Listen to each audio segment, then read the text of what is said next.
My name is Martin Matter with the Witness to War Foundation. It is May 6, 2019, and we're in Punta Gorda, Florida. I'm sitting with Mrs. Laurie Druyor, D-R-U-Y-O-R, who served in the United States Navy during the Vietnam War aboard the USS Sanctuary. How are you doing today, Laurie? Doing just great, thanks. Glad to hear it. Thank you so much for joining me this afternoon. My first question is, where are you from originally? Medford, Massachusetts. And tell me about growing up. What was your family like? I grew up the youngest of 6 children, big family.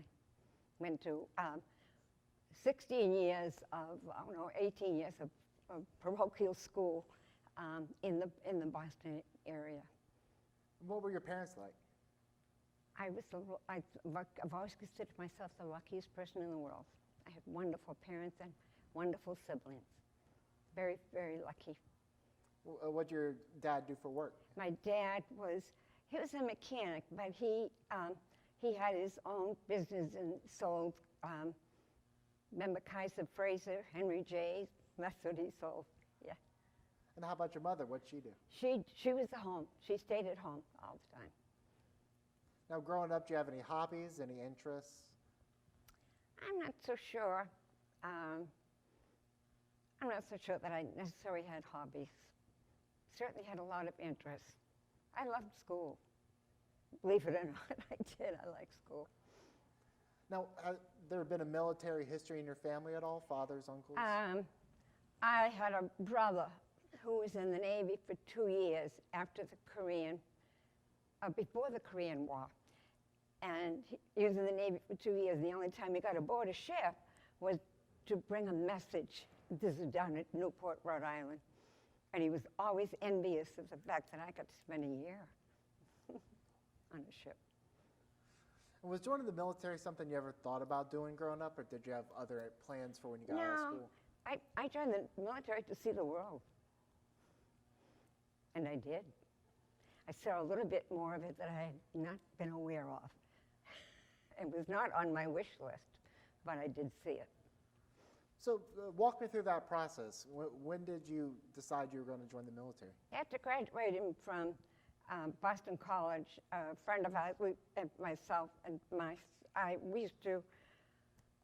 we worked at different hospitals for a number of years, gaining some experience, and all of a sudden we decided we wanted to see the world and thought the Navy might be the best way to do it. Were they looking to recruit a lot of nurses during that time? Well, actually, we did not know that. We had never heard of the word Vietnam, by the way. That's how naive we were. When we signed up at the recruiting station, then we went to Newport, Rhode Island it was supposed to be 8 weeks of orientation. Well, with our group, they reduced it to 5 weeks. We still had no idea why they did that. So tell me about the training process. What stands out to you about it? Well, in all honesty, what we did down in 5 weeks of orientation was just to orient us to the Navy way of doing things. But in fact, the medical corps doesn't necessarily do things or did things the Navy way. But that's what we were down there to learn. Do you have any instructors or anything that stands out to you? You know what? It was so long ago. I cannot remember. No problem. Yeah. I'm poking and prodding and seeing what we do remember. I understand. So you're into the medical corps, and did they teach you anything that you thought was interesting, a little weird? Not in those 5 weeks at all. Okay. Oh, yeah. Nothing to do with medicine. After the 5 weeks. So then we went to Great Lakes Naval Hospital. That was out in the Chicago area. And that hospital covered 8 states for the military. When we got there, it was a census of 800. We left 1 year later, 2 years later, and the census was 1,800. And a year after that, which was the year I was in Vietnam, it went up to 3,000. Gives you a little bit of an idea of the escalation of the Vietnam War during the period of time that we were in. So tell me about some of your duties at Great Lakes.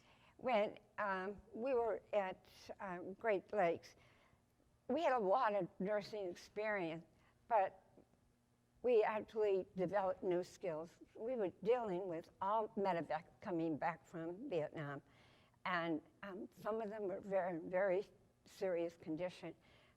Many losses of limbs, a lot of malaria, major eye problems, and certainly multiple abdominal wounds and orthopedic losses of limbs that were unreal. It was an education for us during those 2 years. What were you thinking at the time, seeing all these men come back in such poor condition? Well, I have one distinct memory in that when they came, and usually they came in the evening, 6 or 7 o'clock in the evening, when a plane load would come in, and a lot of parents were there while these boys came in. Everybody's crying, including all the medical personnel, by the way. It was a very emotional time to see that. Did you work with any other nurses or doctors that stand out in your memory in Great Lakes? Not, I mean, I know a lot of them, but not necessarily that would stand out. No. Were patients also coming in from basic training? I know the Navy does basic. It does do. So we did get some from there, but in all honesty, I would say 95% of the patients I took care of came over on the medevacs.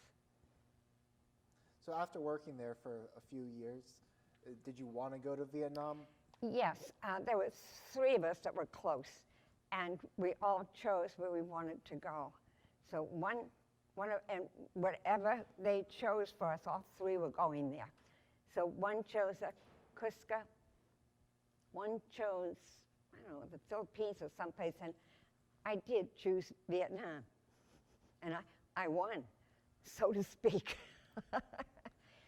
What were the other 2's names? Oh, Claire Cronin. They're still very close friends today. And Betty Pisani. And if you wouldn't mind, I know it's a lot, spell Cronin and Pisani. Cronin and Pisani. Now she has, that second one has a married name. I don't know whether you want, no. Oh, that's fine. Okay. And by the way, just while we're at it, your maiden name at the time? Is Conway, Conway.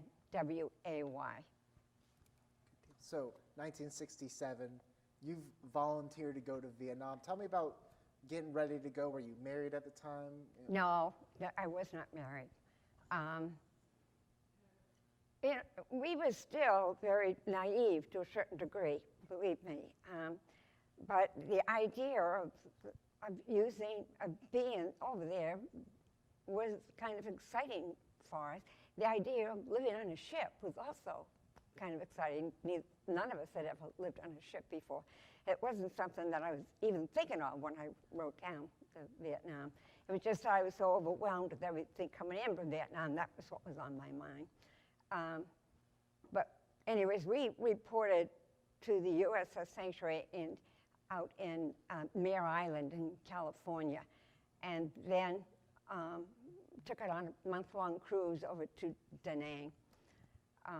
There were 29 doctors, 28 nurses, and a myriad of corpsmen that came, along with the ship's company. The interesting part of a hospital ship is they have 2 totally separate companies. One is the ship's company, and one is the hospital company. So we had 2 commanding officers